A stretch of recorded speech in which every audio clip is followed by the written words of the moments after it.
안녕하세요. 일본에서 생활하는 사람들의 모임, 줄여서 일생사무의 이영호입니다.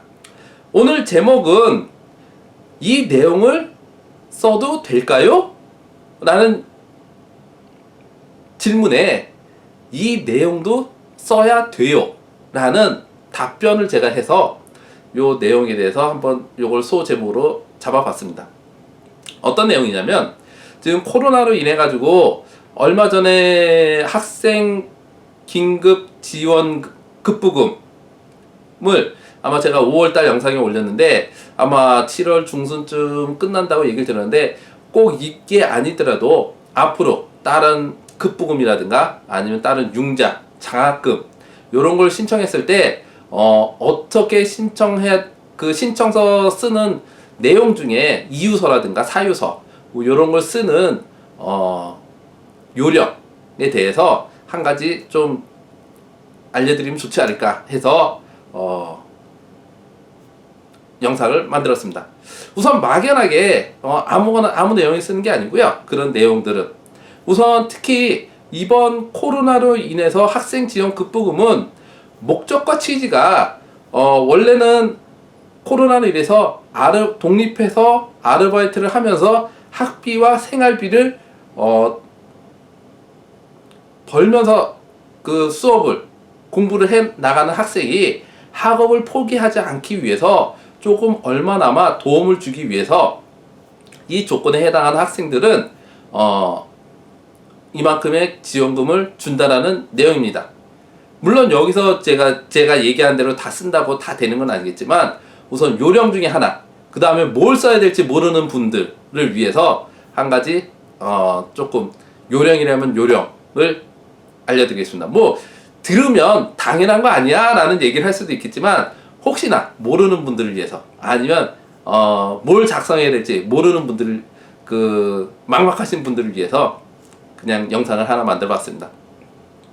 우선 예를 들어서 이번에 지금 저도 그 학생 지원 긴급 급부금을 신청하는 학생이 저한테 얘기를 하면서 그 알바도 지금 못해서 한국에서 돈을 송금받고 있는데 이런 내용을 써도 될까요? 라는 얘기를 해서 그런 내용을 써야지 받을 수 있다라고 얘기를 드렸습니다.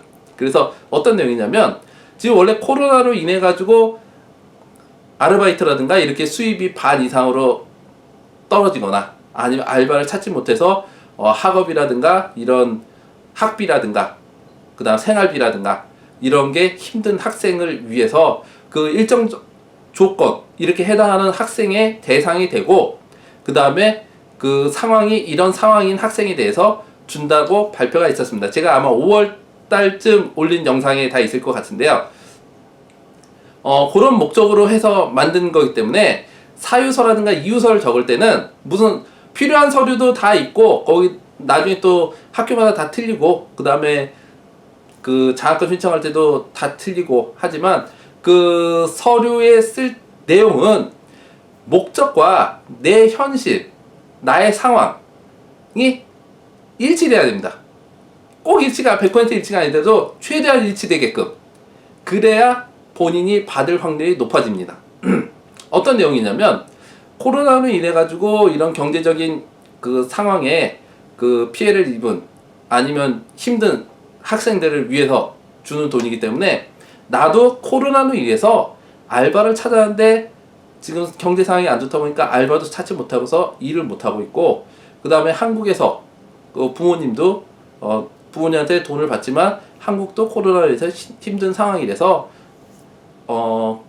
내가 이런 장학금을 받아야 된다 라는 내용을 써야 된다고 얘기를 드렸습니다. 그래서 이 돈을 주는 목적과 취지와 내 상황을 일치시켜야 된다는 거.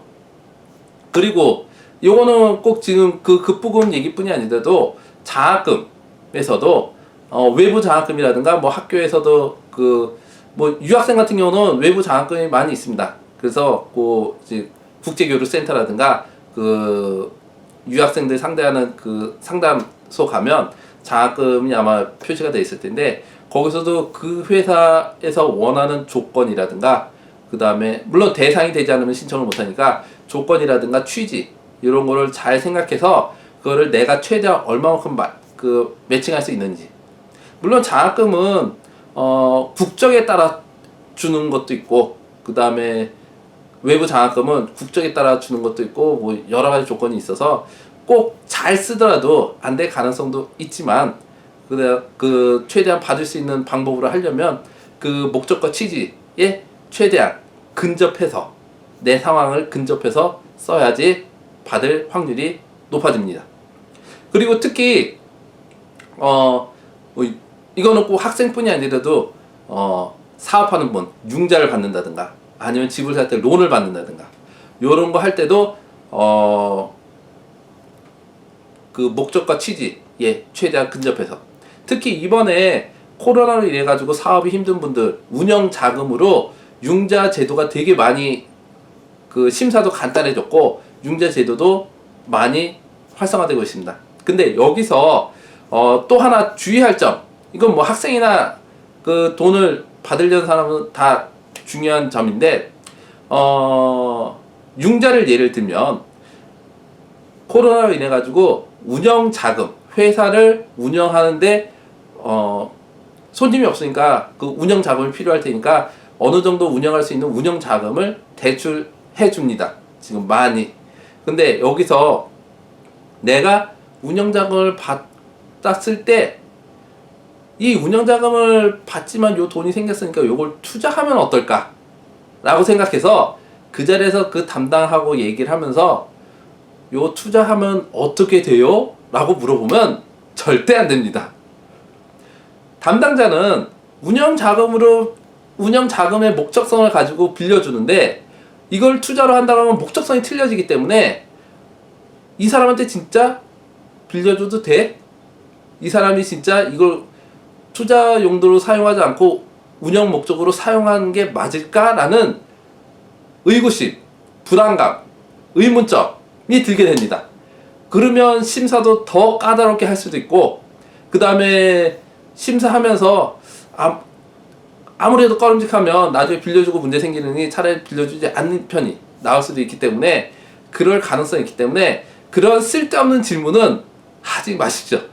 내가 꼭 지금 요 목적성이 필요해서 저걸 한다면 꼭 우선 돈 받고 딴 데 물어보든지, 아니면 돈 받고 나중에 물어보든지, 지금 돈 받기 전에 그런 수속하고 있는 중에 그런 질문을 하면 절대로 플러스가 되지 않습니다. 마이너스면 마이너스지. 그러니까 그런 것들을 조심하시고요. 그래서 혹시나 앞으로 뭐 일본 생활에, 뭐 이거는 한국도 마찬가지일 겁니다. 그래서 일본 생활에서 그 장학금이라든가 융자라든가 급부금, 목적성 급부금이라든가 이런 게 발생했을 때 그 사유서 같은 거 쓰는 내용이 있으면 어떻게 써야 될지에 대해서 간략하게 제가 아는 그냥 제 노하우 정도 수준에서, 별로 노하우라고 부를 건 없지만 제가 아는 수준에서 영상을 한번 만들어 봤습니다. 받을 수 있는 돈 못 받으면 되게 안타까우니까요. 예, 여기까지 영상을 만들고요. 그 다음에 구독과 추천도 부탁드리겠습니다. 감사합니다.